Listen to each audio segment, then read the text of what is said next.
Hello everyone! Magandang buhay sa lahat. Welcome na welcome po kayo dito sa aking Mathematics Tagalog tutorial. Sa video na ito ay magpipresent po ako ng different multiple choice questions as practice quiz about the lesson sets. So yung mga ipipresent ko po na questions about sets ay teacher-made test. Ibig sabihin, ako po ang gumawa sa mga questions na yon as a Mathematics 7 teacher. At yung mga questions po na ito ay based po sa matatag curriculum. Okay, so let's start for number 1 question. Which of the following statements does not belong to the group? We have letter A, set of roots. Letter B, set of counting numbers. Letter C, set of honest people. And letter D, set of all even numbers. Okay, so kapag ganito po yung question na which of the following does not belong to the group, kailangan pag-aralan po natin yung choices. So we have 4 choices, A, B, C, D. So alin dito sa 4 na choices daw ang hindi kasama? Okay, isa-isahin po natin. Set of fruits. Okay, so alam po natin kung ano yung mga fruits. Set of counting numbers. We all know what are the counting numbers. Letter C, set of honest people. So kilala po ba natin yung mga honest people sa ating community? Letter D, set of all even numbers. So kilala natin o alam natin lahat ng even numbers. So alin po dito ang naiiba? Okay, so yung question na ito ay about sa well-defined sets and not well-defined sets. So ito pong letter A, set of roots. Letter B, set of counting numbers. Pareho po silang well-defined sets. At ito rin pong letter D, set of all even numbers. Ito po ay well-defined set. So, ibig sabihin, alam po natin yung elements ng set. Pero dito po sa C, set of honest people, hindi po natin kilala o ma-specific na mabanggit kung sino po yung mga honest people. So, ang naiiba po dito, ang not belong to the group, ay ito pong letter C. Okay, for number 2 question. It is a collection of well-defined, distinct objects. The objects contained are called elements. Letter A, pyramid. Letter B, cylinder. Letter C, prism. And letter D, set. So ito po ay collection of well-defined, distinct objects. So ito pong tawag po dito ay set. So ito po yung definition ng set. Collection of well-defined, distinct objects that is referred to the term set. For number 3 question, which set is possible to determine whether an object belongs to a given set or not? So we'll have letter A, well-defined set. Letter B, not well-defined set. Letter C, subset. Letter D, empty set. So balikan po natin yung question. Sabi niya, which set is possible to determine whether an object belongs to a given set or not? So, ibig sabihin, specific po yung question. Hinahanap niya dito kung alin daw po ang tumutukoy dito sa statement na ito. So, set that is possible to determine whether an object belongs to a given set or not. So, ibig sabihin, alam po natin o ma-determine po natin yung elements ng given set. Okay, so kapag alam po natin yung belong to that set, ang tawag po dyan ay ito po, letter A, well-defined set. Okay, so kapag not well-defined set, hindi natin alam, hindi natin ma-determine yung mga object kung saan sila belong. Yun po yung not well-defined. Pero pag sinabi ng possible to determine, yun po ay well-defined set. For number 4 question, what is the name of the set in a given set? A is equal to, the elements are 1, 2, 3, 4. Okay, ang tanong po ng question, what is the name of that set, of this set? So, the name of this set is this one, set A. So, naipaliwanag ko po sa aking previous video how to name a set. At yung pangalan ng set po, ayon po yung letter or big letter na nasa unahan. Okay, A is equal to 1, 2, 3, 4. Yung A po ay pangalan ng set. Ito po ay set A. At sa atin pong choices, ito po ay letter D, set A. That is the name of the set. Okay, for number 5 question. What are the elements of the set? A set of even numbers less than 7. So ano po yung elements ng given set na ito? A set of even numbers less than 7. So ano po ba yung mga even numbers less than 7?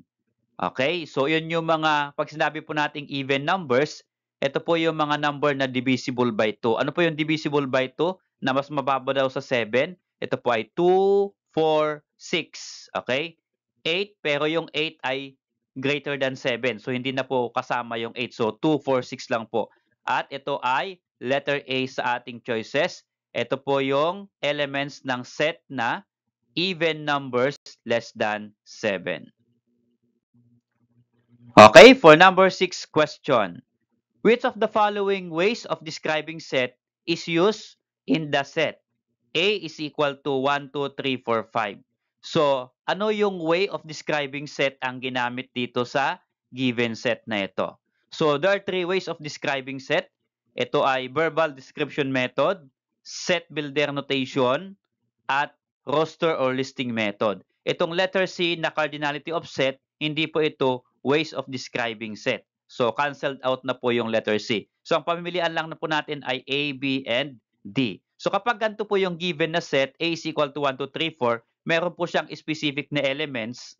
Ang tawag po dito ay listing method. Bakit po? Kasi nakalist na po yung kanyang elements. So, ito po ay listing method or roster method. So, the correct answer here ay letter D. Okay, for number 7 question, which of the following set is presented in set builder notation? So, alin daw po dito sa given sets A, B, C, D ang set builder notation? So, ano nga po ba ang set builder notation? Unahin po natin yung letter A. A is equal to red, blue, yellow.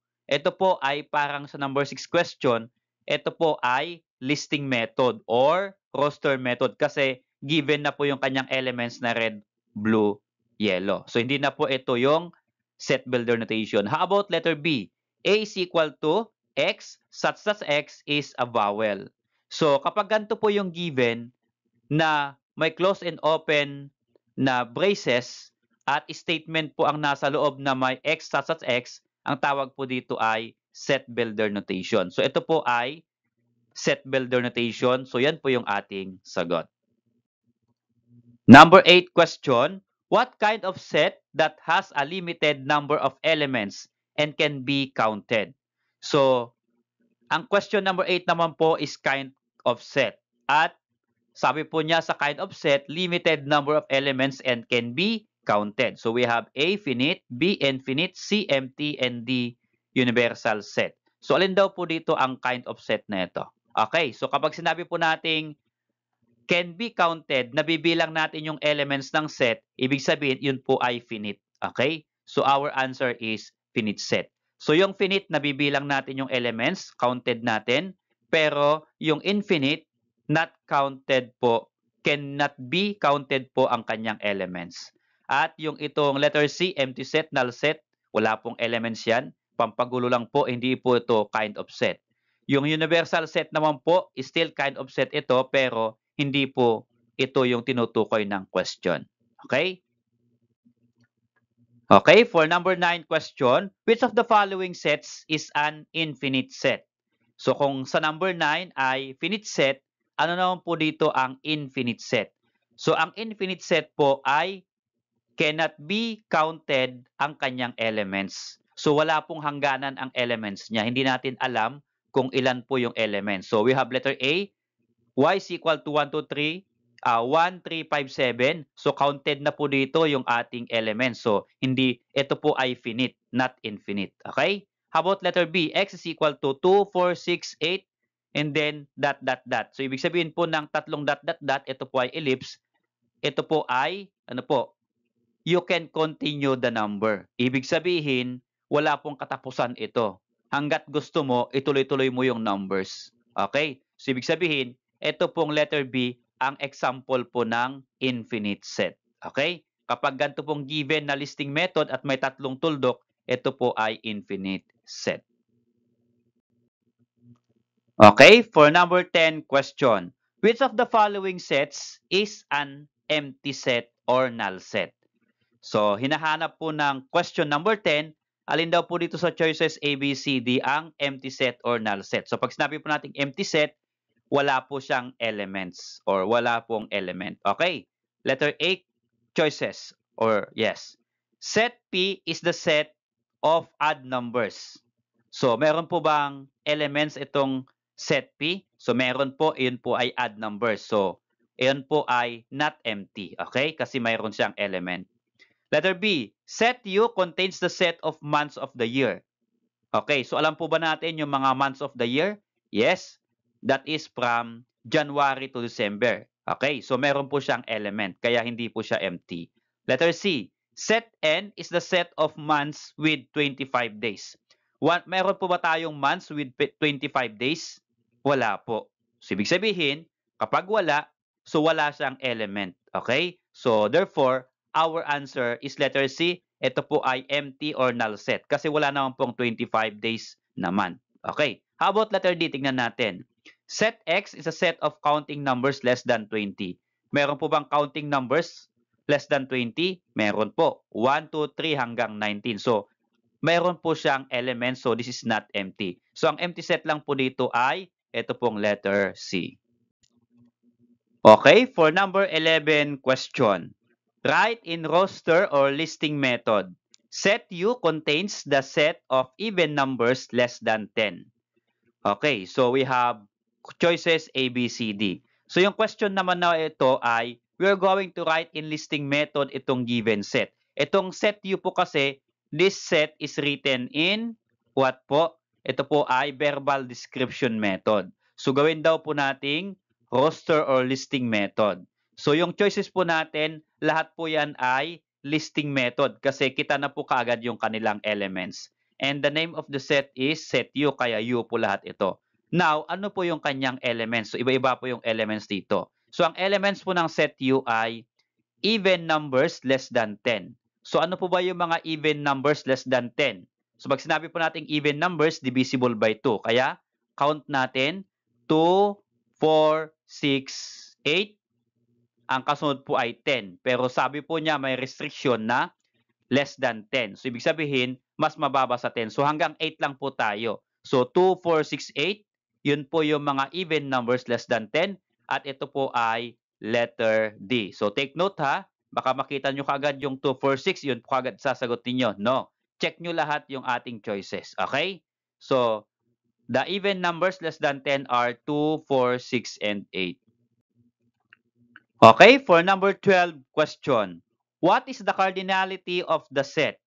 A is equal to, the elements are 2, 4, 6, 8. So, ang question naman number 12 natin ay cardinality. So, ano po ba ang ibig sabihin ng cardinality? So, yung symbol ng cardinality ay ganito po, N, then close and open parenthesis, and then yung nasa loob, ayun po yung pangalan ng set. Kaya, ito po ay set A, kaya lahat po ay A. So, ito po yung symbol ng cardinality of set, NA. Okay, ganyan po. At ano po ba ang ibig sabihin ng cardinality? Ang cardinality po ay bilang ng elements ng isang set. So, ito po ay 2, 4, 6, 8. Ilan po lahat yung kanyang elements? 4. So, 4 po ang elements niya. Kaya ang cardinality of set A is 4. So, ito po ay letter A. Ang basa po nito ay cardinality of set A is equal to 4. So, ibig sabihin, ang number ng elements ng set A ay 4. Okay? So, that is our answer for number 12. Okay, for number 13 question. Which of the following are the subset or subsets of P is equal to 1, 2? Okay, so ang hinahanap po ng question ay yung subset po ng set P, the elements are 1 and 2. Take note, sa ating question nakalagay dito ay is, are. Ibig sabihin, pwedeng isa lang ang kanyang subset or pwede namang marami.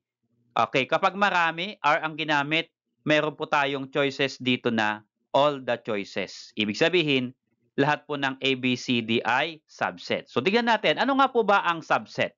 Okay. So, ang subset po ay kapag nag-create ka ng isa pang set na ang elements niya ay kapareho o nakuha mo yung ilan na elements ng isang set. Okay, for example to, set P, 1, 2. Sa letter A is equal to 1, 2. So, pareho po sila ng elements. So, ibig sabihin, subset po ng P ay A. Okay? Kasi pareho sila ng element.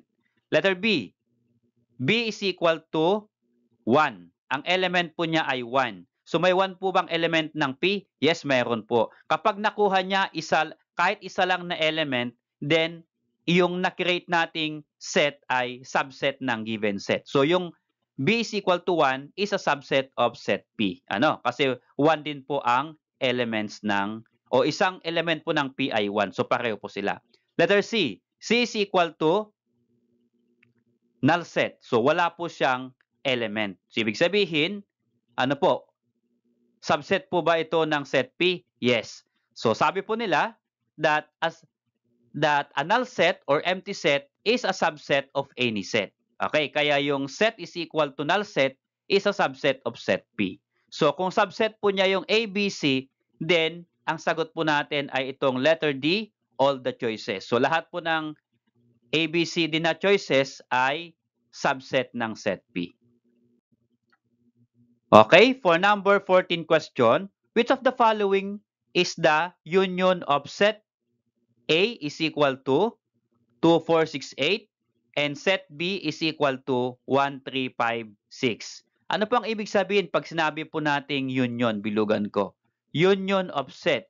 So pag sinabi po nating union of set, pagsamahin natin lahat ng elements ng dalawang set. So ang A ay 2, 4, 6, 8, ang set B ay 1, 3, 5, 6. So pagsamahin po natin sa iisang closed and open braces. At ang symbol po ng union of set ay big letter U. So ang may big letter U lang po dito ay ito pong letter B at letter D. Ito po yan. Lagyan ko po ng mark. Letter B at letter D. So ito pong dalawa na itong symbol ang union. So ang basa po dito ay A union B. Okay? A union B. Ito pong A at C, hindi po ito union. Ito po ay intersection. So ayon po sa question, union po yung kukunin natin. So ibig sabihin, ang pamilian lang po natin ay B and D. So pagsamahin natin yung elements ng A at B, so pagsunurin na po natin 1, 2, 3, 4, 5, 6, may 6 po doon at 8. So ibig sabihin, 1, 2, 3, 4, 5, 6, 8. Meron po ba dito sa B and D? 1, 2, 3, 4, 5, 6, 8. Ito pong letter B. Okay, so A union B is equal to 1, 2, 3, 4, 5, 6, and 8. Tama po ba? So yung number o letter D po, meron po siyang 7 na kasama po dito. Ay wala naman pong 7 sa A, wala din 7 sa B. So ibig sabihin, this is wrong. Okay? Number 15 question. What is the intersection of A is equal to 2, 4, 6, 8 and B is equal to 1, 3, 5? So pag sinabi naman po nating intersection ay pagkakapareho ng dalawang sets. So sa A, ang elements po ay 2, 4, 6, 8 at sa B, 1, 3, 5. Meron po ba silang pagkakapareho? Sa A, 1, wala pong, sa A, mayroon po siyang 2, walang 2 sa B. 4, wala po sa B. 6, wala po sa B. At 8, wala po sa B. Okay, so ibig sabihin, wala pong pagkakapareho yung set A and set B. So yung intersection dito ay ito po yung intersection na symbol. Ito pong letter A. Lagyan ko po ng mark. Letter A at letter C. Ito po yung intersection ay U na pabaliktad. So this is read as A intersection B. Okay? So A intersection B. So sabi natin kanina, wala pong pagkakapareho na elements ang A and B. So ito po ay null set. Ito po ay empty. So gagawa din po tayo ng close and open braces, then wag nating lalagyan ng elements. So ibig sabihin, ito po ay empty. So wala po silang intersection. Wala silang pagkakapareho na elements. Okay, for number 16 question. What are the elements of set B? So nasaan po yung given natin? Ito po yung ating Venn diagram. Ang question number 16 ay elements of set B. Okay, so yung B po ay bigger circle at yung A ay smaller circle. Okay, so yung bigger circle ay sakop niya yung element ng smaller circle. Kaya yung elements ng set B, lahat po ng elements na dito sa loob. Okay, ang elements po ng dito sa loob ay 8, 4, 2, 6. So kapag pagsunod-sunurin natin sa pagkakasunod, 2, 4, 6, 8. Ito po yung elements ng set B. Meron po ba 2, 4, 6, 8? Ito po, letter C sa ating choices. For number 17 question, we have Which of the following is the Venn diagram of the statement? Set B contains the set of even numbers less than 10. Okay. So, ito po yung ating choices A, B, C, D. So, alin daw po dito sa Venn diagram A, B, C, D ang diagram ng set na ito? Set B contains the set of even numbers less than 10. So, set B po, kaya lahat po ito ay B. Yun po yung pangalan ng set natin. So, ang elements po niya ay even numbers less than 10. O, naulit na naman po yung even numbers less than 10.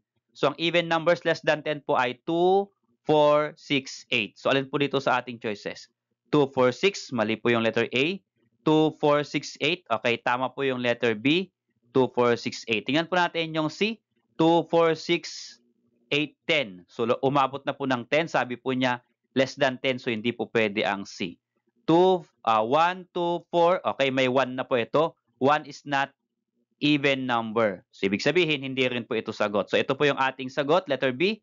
That is, set B is equal to 2, 4, 6, 8. Those are numbers less than 10.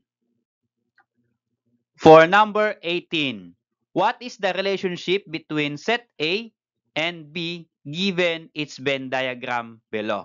So, ano daw po yung relationship between the two sets A and B? So, yung A, nandito sa loob ng B.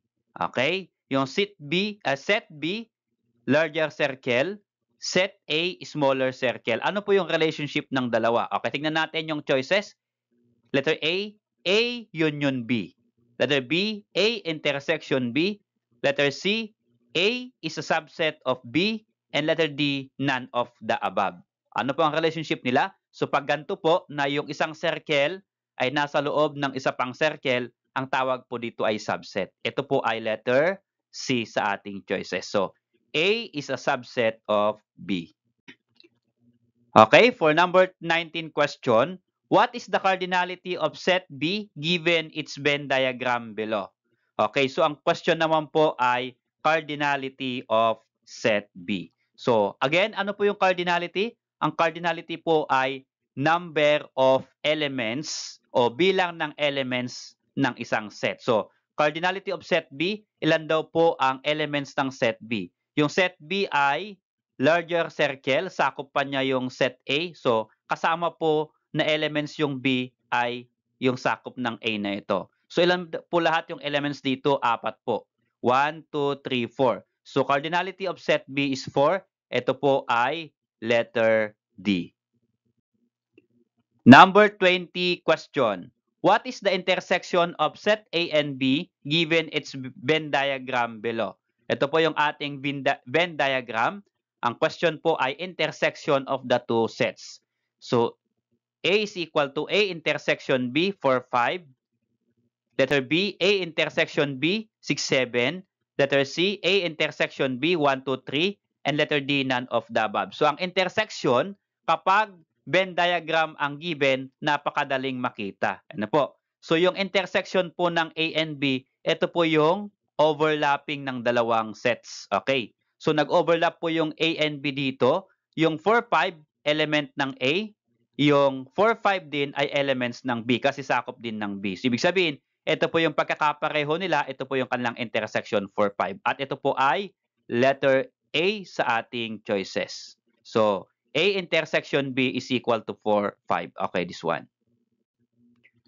Okay, for number 21 question. What is the union of set A and B given its Venn diagram below? Okay, itong question number 21 naman ay about union of two sets A and B. So pag sinabi po natin union of two sets ay ano po, lahat po ng elements ng dalawang set ay pagsamahin natin. Kaya ito pong choices A, B, C, D, ito ang basa po dito ay A union B. Okay? So pagsamahin natin lahat ito, 1, 2, 3, 4, 5, 6, 7. Yun po yung kanilang elements. So 1, 2, 3, 4, 5. Okay, walang 6, 7. So hindi po ito ang union. Na letter B, 4, 5, 6, 7. 4, 5, 6, 7 lang. Hindi rin po ito yung kanyang union. Dapat lahat po makuha. Letter C, ito po. 1, 2, 3, 4, 5, 6, 7. Okay, so lahat po ng elements ng A and B ay nandito po sa open and close braces na ito. So, ibig sabihin, ito po yung sagot natin, A union B. Number 22 question, which is true about the Venn diagram below? So, alin daw po dito ang tama? Dito po sa ating Venn diagram. So, ibig sabihin, ay mamimili po tayo ng true or statement that satisfy the Venn diagram. Okay, so we have letter A. A intersection B is 2. Okay, tama po ba? Yes, ang intersection ng A and B ay 2. Ito po yung overlap nila, pagkakapareho. So, pwede po yan. Check po yan. Pero tingnan natin, kasi meron po tayong all of the above dito. Baka lahat po ng ABC ay pwede na o pwedeng statement na magiging true po dito sa Venn diagram. Okay, letter B. Cardinality of set A is 3. Ito po yung A. Ilan po yung elements ng A? 1, 2, 3. So, pwede po. Ang cardinality po set A ay 3. That's correct. How about letter C? A union B is equal to 1, 2, 3, 4, 6. Pag sinabi natin union, pagsamahin natin lahat ng elements. Ang elements po ay 1, 2, 3, 4, 6. Okay? 1, 2, 3, 4, 6. Okay, nakuha po ba lahat yung elements ng A and B? Okay, yes. So, ibig sabihin, check din po itong letter C. So, nag-true po yung ABC. Ibig sabihin, ang sagot po natin ay letter D, all of the above. Salamat sa pod, kaibigan. Kung nagustuhan yung video nito, please click like and subscribe kung bago ka pa lang po dito sa aking channel.